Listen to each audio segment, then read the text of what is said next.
nossa mensagem desta noite, quero que vocês abram comigo no capítulo 21 de Lucas. O capítulo 21 de Lucas é o terceiro livro do Novo Testamento. E começando no versículo 7. E perguntaram-lhe dizendo: Mestre, mas quando serão estas coisas? E que sinal haverá quando estas coisas estiverem para acontecer?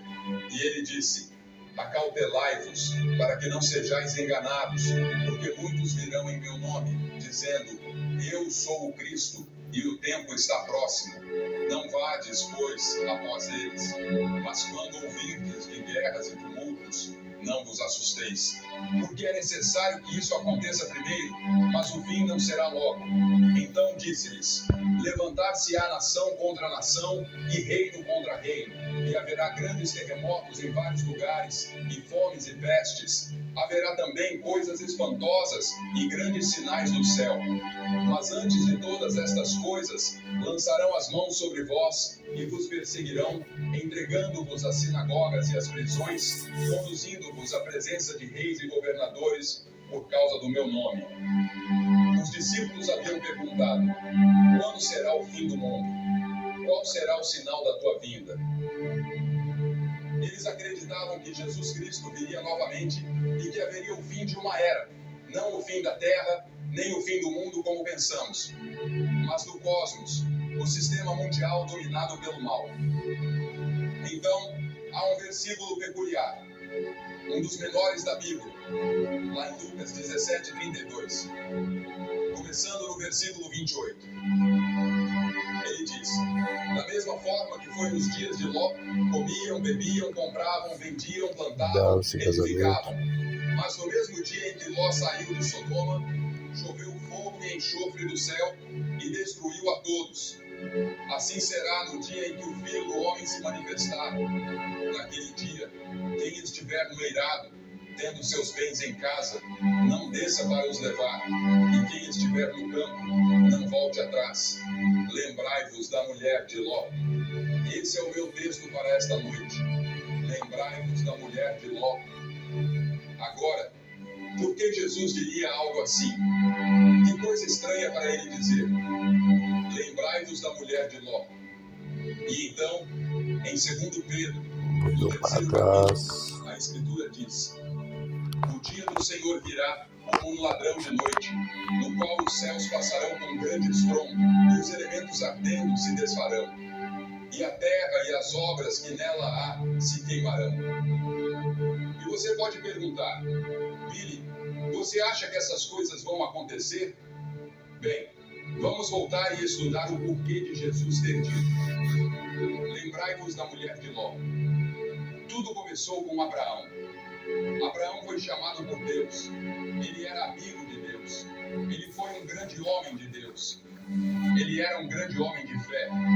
E quando Deus lhe disse certa vez para levar seu único filho, Isaque, e oferecê-lo no Monte Moriá como sacrifício, Abraão obedeceu. Ele estava prestes a sacrificá-lo quando Deus parou sua mão no ar, no momento em que a faca estava prestes a descer. Deus o estava testando para ver o quanto Abraão realmente amava e obedecia a ele. Abraão viajou por todo o Oriente Médio.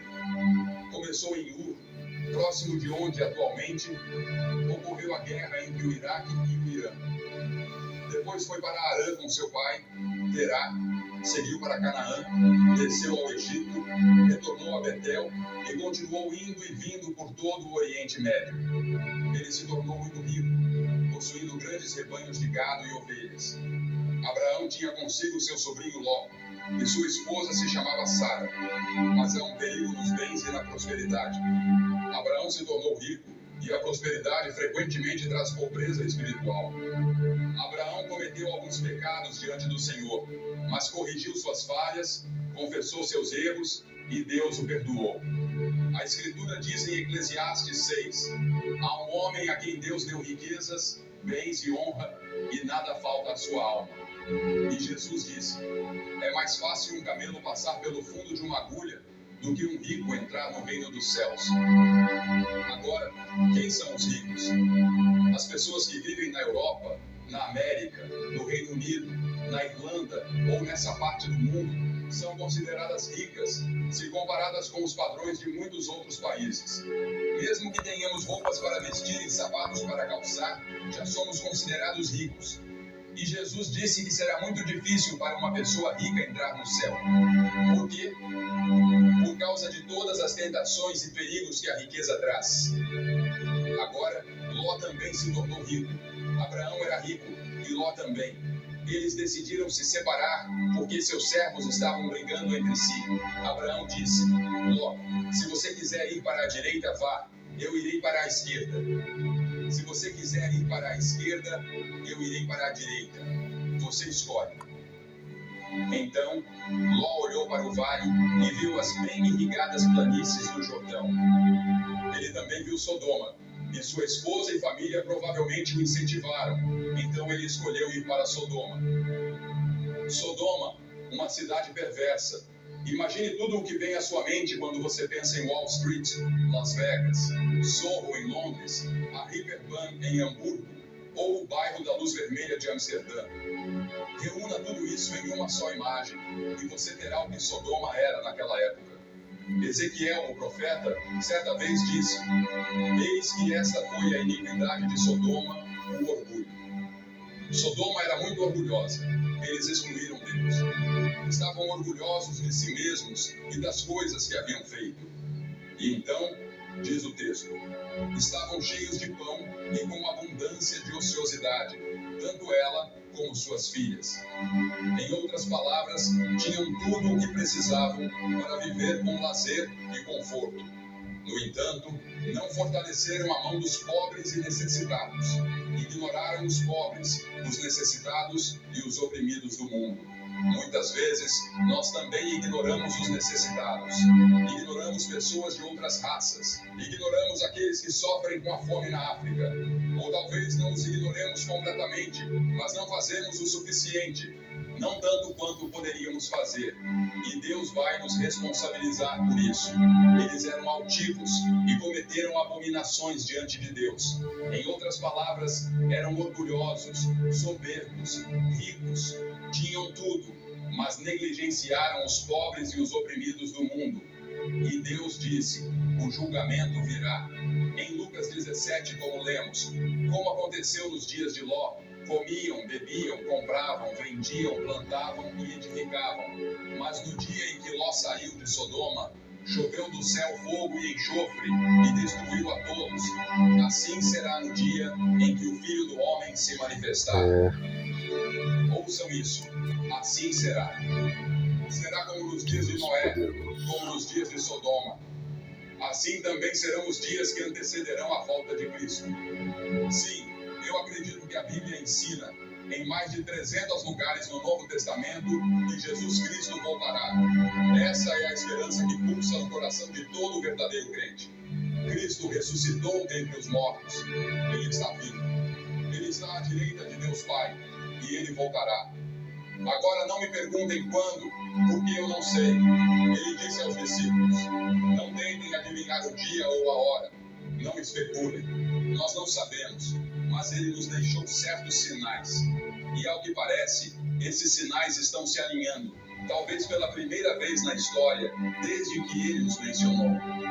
Todos os sinais parecem estar presentes, indicando que a vinda do Senhor está próxima.